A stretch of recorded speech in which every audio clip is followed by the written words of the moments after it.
So what is English? English is a language. Language not language. बहुत सारे साथी जो इसे लैंग्वेज बोलते हैं। इट्स लाइक विलेज, जैसे आप विलेज बोलते हैं, विलेज नहीं village. English is a language, अंग्रेजी एक भाषा है। It is an international language, ये एक अंतरराष्ट्रीय भाषा है। It's the only language that spoken world wide, ये एकमात्र ऐसी भाषा है जो पूरी दुनिया में बोली जाती है। So we can say that it's the easiest language of the world, इसलिए हम कह सकते हैं कि अंग्रेजी भाषा जो है दुनिया की आसानतम भाषा है, क्योंकि बाकी कोई भाषा नहीं जो पूरी दुनिया में बोली जाती हो। English is the only language that is spoken world wide equally. तो अभी हमने इट्स का प्रयोग किया, जैसे यहाँ इट इज कर लिया, यहाँ इट्स का किया है इट्स। अब दो प्रकार के, ये भी इट्स हमारे पर दो प्रकार के इट्स होते हैं, एक होता है आई टी अपोस्ट्रोफी एस और एक है I T S. Both are pronounced as its, you are pronounce both as its, but what is the difference? It means it is, apostrophe S means it is, यह है, and its is a pronoun, तो इसका मतलब इसका ही है, यानी कि it's means इसका, और ये हमारा जो आई टी अपोस्ट्रोफी एस है, इट मीन्स यह है। तो ये समझ में आ गया होगा। छोटी छोटी बातें आप गौर करते रहें ताकि आपको आगे दिक्कत ना आए। अब देखिए, it is the only language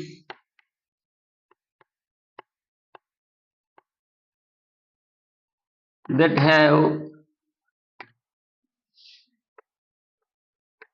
two type of alphabet, two type of alphabet।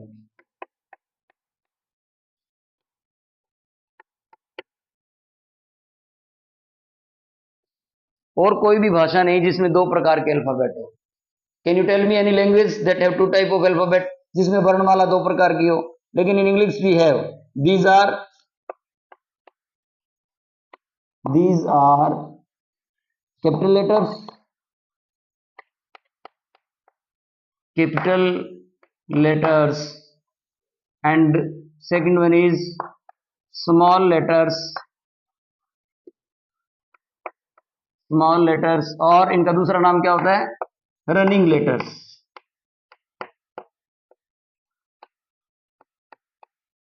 Later on we will learn also the uses of small letters and capital letters, where are these are used and how they are used।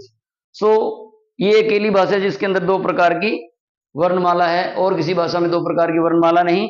और इतना ही नहीं, इसके बाद I am going to erase it, so please when you want to write you just pause the screen, zoom it and write on your notebooks.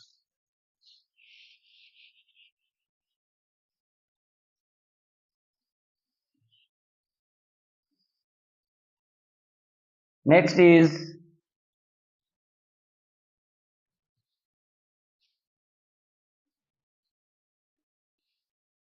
English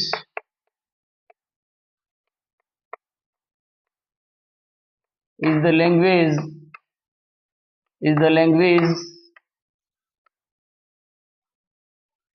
that is written in one way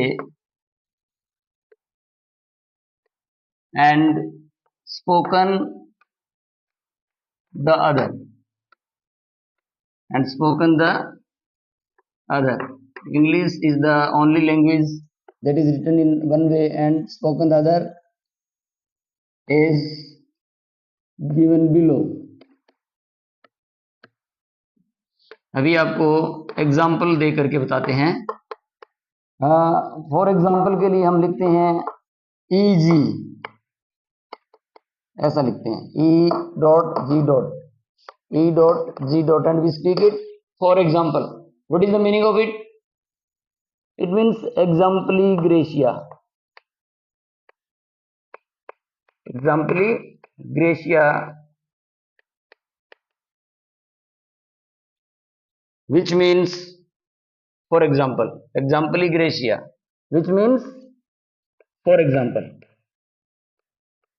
यानी कि eg, example gracia is taken from Latin, which means in English for example, so we use a short form eg. छोटे में हम eg का इस्तेमाल करते हैं, जैसे बहुत सारे करते हैं हम that is, इसको हम that is बोलते हैं, इसको फॉर एग्जाम्पल बोलते हैं। अब ये क्या है that is जिसको बोलते हैं, is id est, please make sure you got it, that is id est। तो इनको ध्यान से पढ़ते रहेंगे, दिमाग में डालते रहेंगे, तो इससे आपकी जीके भी बढ़ती रहेगी। ये बहुत इंपॉर्टेंट क्वेश्चंस है, आपके एग्जाम्स में भी आते हैं, तो इन पर विशेष ध्यान दें।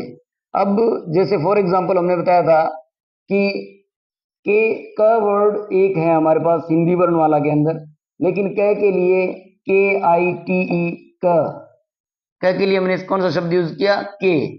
दूसरे शब्द के अंदर सी यू पी, कप, कप में सी को यूज किया हमने एज क हिंदी के वर्ण के लिए। Chemist, C H E M I S T, chemist. Then again C H को हमने यूज किया क के लिए। Then in check, C H E Q U E, check, Q U E को हमने इस्तेमाल किया क के लिए। Then check, C H E C K, जो चेक करते हैं नोटबुक्स चेकिंग, इसमें सी के को क लिया। एटसेट्रा, ऐसे बहुत सारे वर्ड्स आपको मिल जाएंगे जिनमें एक ही वर्ण के लिए अलग अलग, एक ही शब्द, एक ही वर्ण के लिए इंग्लिश के अलग अलग वर्णों का इस्तेमाल किया जाता है। हिंदी में वो वर्ण एक ही है। हिंदी के बारे में एक कहावत भी है कि ये जैसी लिखी जाती है वैसी बोली जाती है, लेकिन इंग्लिश के बारे में ऐसा कतई नहीं है। बहुत सारे एग्जाम्पल आपको मैं बता दूं। और सबसे बड़ी बात, कारण पता है क्या है, अंग्रेजों का राज बड़े स्तर पर रहा, बहुत से देशों पर उन्होंने राज किया, और उस राज करने के दौरान उन्हें बहुत सारे शब्द वहां के नेटिव मिले। वो नेटिव वर्ड्स चाहे लैटिन के थे, ग्रीक के थे, चाहे वो फ्रेंच के थे, चाहे वो इंडियनाइज्ड थे। अब इंडियनाइज्ड वर्ड्स की बात करें तो इंडियनाइज्ड वर्ड्स देखिए, पथ, जिसको हम पथ बोलते हैं, पाथ, इंग्लिश का path, it was their pronunciation, उनसे पूरी तरह पथ नहीं, वो पाथ बोलते थे अंग्रेज, तो उन्होंने पाथ बना दिया, लेकिन taken in English as it is, PATH, पथ। Problem is also Sanskrit word, path और प्रॉब्लम दोनों पाली, प्राकृत और संस्कृत के वर्ड हैं, इनमें यूज किए जाते हैं। प्रॉब्लम, दूसरे की समस्या, प्रॉब्लम। ऊपर, that is upper in English.